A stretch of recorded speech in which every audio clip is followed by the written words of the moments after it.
best head coach in the history of the program? Best? The argument can be easily made for Howard Schnellenberger because he's the architect who got us to this level. I think there's three. For me, there's three. Jimmy Johnson, obviously, would be another one.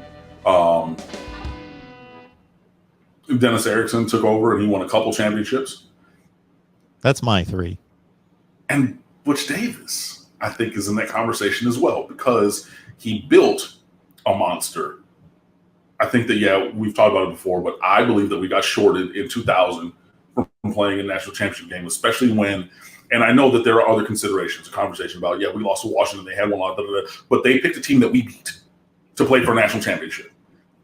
I think that is a direct, and that was probably one of the better teams that did not win a championship. But we won the fight and the game against Florida that year. And then won the championship last year. But so the 2000 and 2001 teams were his construction.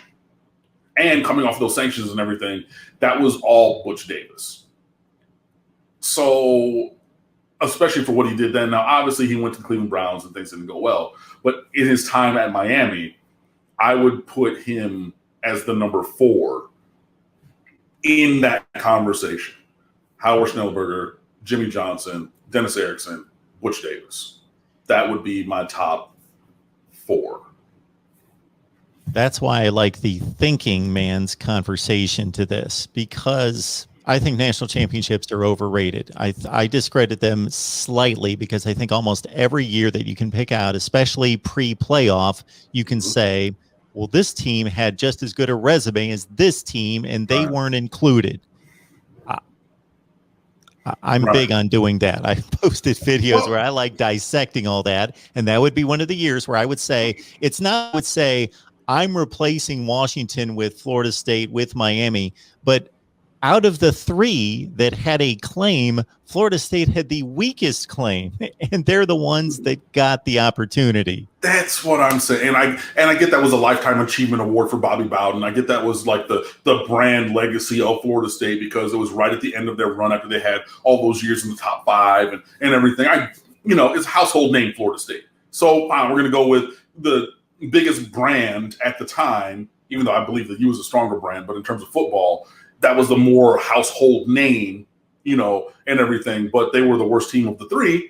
And I mean, okay, I won't say the worst team because that was a really, really damn good team, and Miami went down to the wire against them. But like you said, they did have the weakest claim to make it to the championship game of any of those teams in that conversation that year. So yeah, and also to your point about national championships being overrated, notice I did not mention Larry Coker, who coached the best college football team in history. He's not. So, yeah, it would be, and I think that you have a good case of any of those guys. Schnellenberger won 1, Johnson won 1, Erickson won 2 national championships. Butch Davis didn't win any, but should have won 1 in 2000. We would have killed Oklahoma that year. My God. And then had the foundation for that team that was the greatest college football team of all time. Of those 4, there is a strong argument or case for any and all. Maybe it's my old-fashioned nature. Maybe it is maybe it's just my mentality, but I got to go with Howard, man, because without him, we are not who we are as a program.